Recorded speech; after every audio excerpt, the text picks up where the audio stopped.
Salah satu yang juga jadi sorotan di kasus penembakan terhadap bos rental ini adalah korban sebelumnya sudah minta pendampingan pengawalan dari polisi saat akan mengambil kembali mobil miliknya. Namun permintaan itu tidak digubris oleh polisi. Apa alasannya? Apa kata polisi setelah kasus ini jadi viral dan bahkan sampai menelan korban jiwa? Kita simak diskusinya bersama Zeki Rahmat. Duduk, Kak.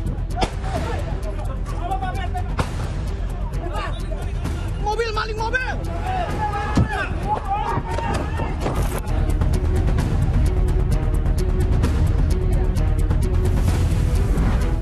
Kasus pembunuhan bos rental mobil kembali terjadi, tapi kali ini di rest area tol Tangerang Merak.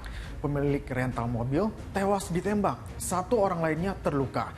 Kasus ini menimbulkan pertanyaan karena korban sebelumnya meminta pendampingan ke polisi, tapi tidak direspon. Awalnya pemilik rental mobil melacak kendaraan yang disewakan pada 31 Desember 2024. Saat melacak GPS kendaraan, mereka menemukan 2 dari 3 alat pelacak dirusak di daerah Pandeglang. Tersisa hanya 1 GPS yang masih aktif. Korban langsung melacak keberadaan mobil tersebut. Diduga pelaku penembakan bukan sebagai penyewa. Mobil rental milik korban disebut sudah berpindah tangan dari orang lain ke si penyewa mobil. Pemilik mobil rental bersama rekan-rekannya sempat menangkap 1 dari 3 terduga pelaku yang sedang beristirahat di depan minimarket. Pelaku melakukan perlawanan saat ditangkap dan terlibat keributan dengan korban dan rekan-rekannya. Namun tiba-tiba 2 pelaku lainnya melepaskan tembakan. Duduk, Kak.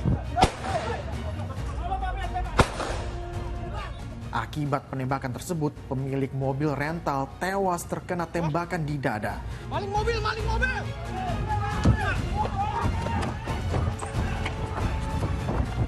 Sementara 1 rekan terluka terkena tembakan dan dilarikan ke rumah sakit. Ternyata di mobil sigaret itu udah ada orang yang sudah siap untuk menembak kami.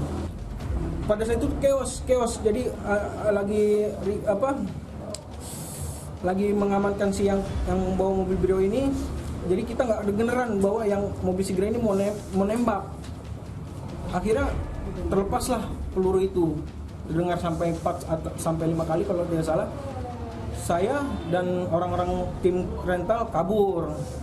Tapi nahasnya ternyata ayah saya sendiri ya. Ayah saya sangat saya banggakan. Terkena tembakan. Usai menembak, pelaku meninggalkan lokasi kejadian dengan membawa 2 mobil. 1 diantaranya mobil rental korban. Peristiwa ini sempat dilaporkan sang anak korban ke polisi, tapi tidak mendapatkan respon dari Polsek setempat. Saya meminta pertolongan ke Polsek Cinangka itu untuk mendampingi saya, padahal mobil tersebut hanya berjarak 200 meter kurang lebih dari lokasi Polsek. Ya. Tapi dengan berat hati Polsek enggan menemani saya untuk mendampingi itu.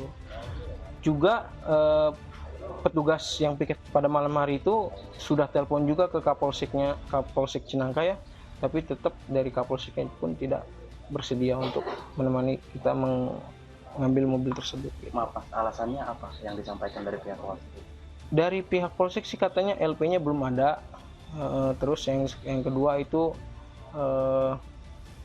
dikira kita leasing. Padahal kita sudah infokan kita mau mobil rental, mobil pribadi, dan kita bawa bukti kepemilikan lengkap.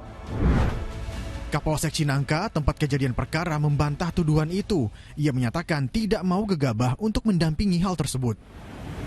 Menurut keterangan dari yang bersangkutan bahwa pada saat itu mobil itu sempat diikutin dari Pandeglang muter sampai ke arah Cilegon, sehingga melintaslah di wilayah kita.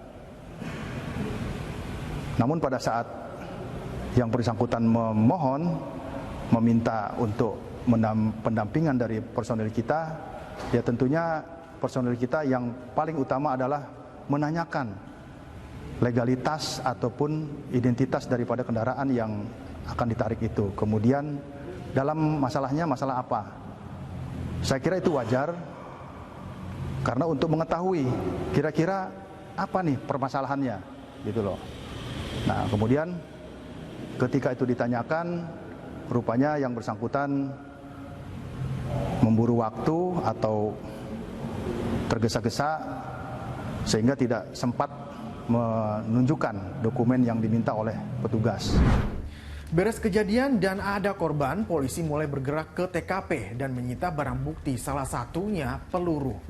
Barang bukti yang telah kita amankan yaitu satu kendaraan mobil Brio milik korban, kemudian 5 selongsong peluru kaliber 9 mm, dan kami pun juga melakukan pencarian di beberapa titik, yaitu alat bukti daripada CCTV. Pelaku penembakan diduga ada 4 orang, keempatnya masih buron. Tidak adanya pendampingan dalam pengejaran pelaku masih jadi tanda tanya korban dan publik. Bagaimana sebenarnya prosedur dan kewenangan polisi dalam situasi darurat? Saya Zikir Ahmad pamit, terima kasih, sampai jumpa.